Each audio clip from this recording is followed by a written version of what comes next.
cái trọc tê hi nó cần xuân đó nè hi anh ra chặt thấy lâu ni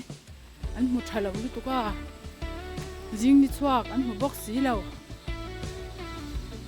nó cần hành xuân à anh ra xếp xếp mèng anh ra thêm lutuk à thì nghĩ nào lâu thì hai nên ni chuak cho một chả xe cũng khát bao hi tắm tắc ra tủ ra nhà hui tạo Vawin là mà gần hành phun này tlai phun lai ta kanya tụi po khu lâu liam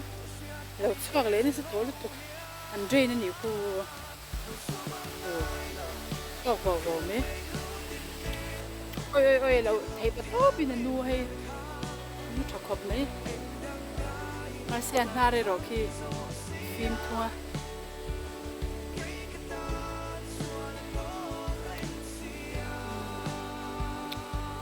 thì phải ngay xa này cái họ thì hàng trả xe lên nà lir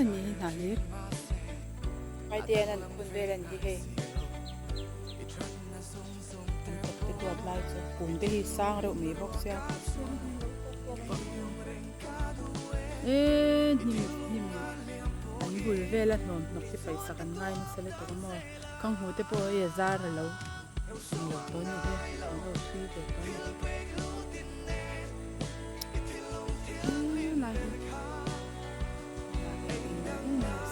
tắm gió khăn lâu lâu đi ăn được mà rau xuân tấn mà là gì sao uri anh lâu nghe ô thấy ui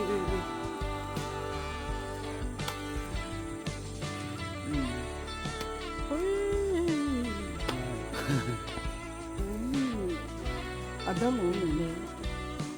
kadang kan mau liang, beli ya tiak susi itu tiak lah wangi.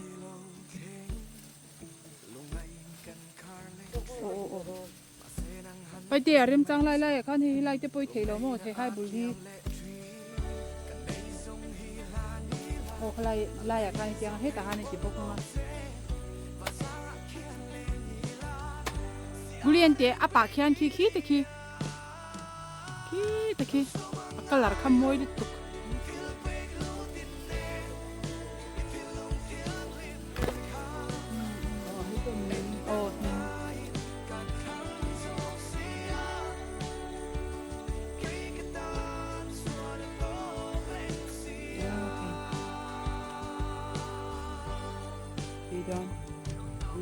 toge heto momen chadro